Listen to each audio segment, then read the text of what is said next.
মাছ ভুনা খেতে কার না ভালো লাগে। আজকে আপনাদের জন্য এনেছি মাছ ভুনা। Welcome to রোমানাস kitchen. আমি এখানে পাঙ্গাস মাছের 7 পিস মাছ নিয়েছি।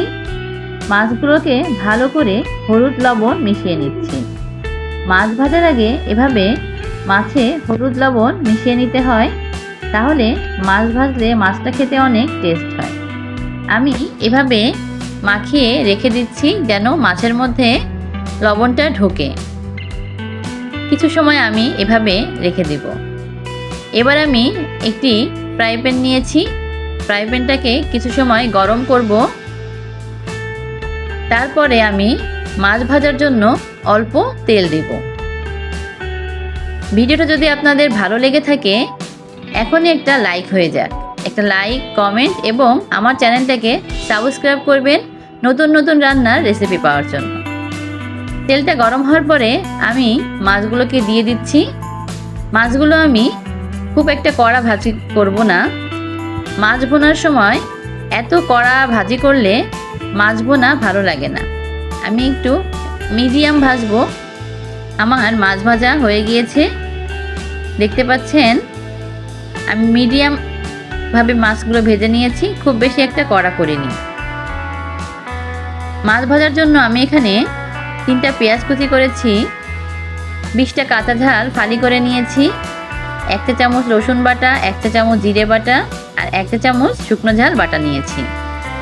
কড়াইতে আমি তেল দিয়ে অল্প কিছু পেঁয়াজ একটু লালচে করে নেব, এতে করে রান্নার টেস্টটা অনেক বেড়ে যায়। বাকি মশলাগুলো আমি এবার একে একে দিয়ে দিচ্ছি।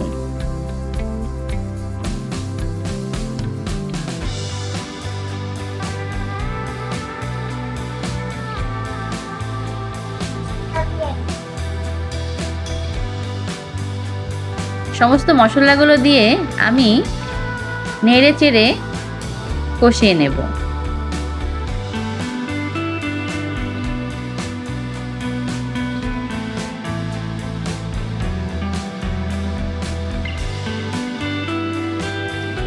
মশলা যখন কষানো হয়ে যাবে, তেল উঠে যাবে, তখন আমি এর মধ্যে দিয়ে দিব পরিমাণ মতো লবণ আর দিব 1 চা চামচ হলুদ গুঁড়ো।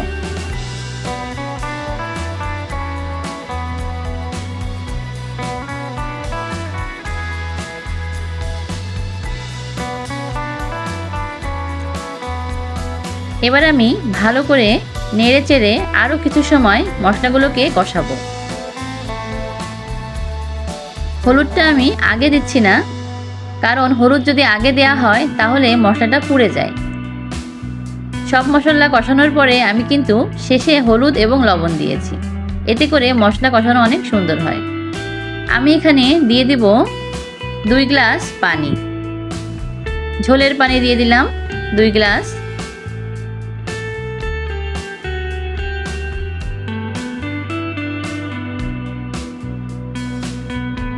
এবার আমি ঢেকে দিব। পানিটা যখন গরম হয়ে ফুটে উঠবে তখন আমি এর মধ্যে দিয়ে দেব ভেজে রাখা মাছগুলো।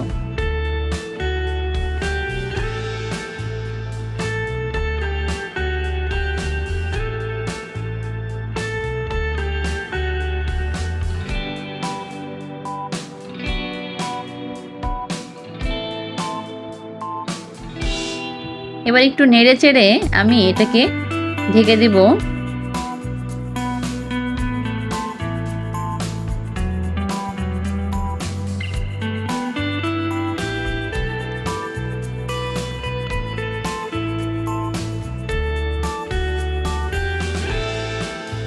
এভাবে আমি 15 মিনিট রান্না করেছি এবং দেখেন আমার মাছ ভুনাটা হয়ে গেছে। এবার যদি আমি নাড়াচাড়া করতে যাই তাহলে কিন্তু আমার মাছগুলো ভেঙে যাবে। দেখতে পাচ্ছেন আমার মাছ ভুনা কত সুন্দর হয়ে গিয়েছে। দেখতে অনেক সুন্দর হয়েছে এবং খেতেও অনেক মজার হয়েছে। আমার এই ভিডিওটা যদি আপনাদের ভালো লেগে থাকে অবশ্যই একটি লাইক, কমেন্ট এবং সাবস্ক্রাইব করতে ভুলবেন না। আল্লাহ হাফেজ।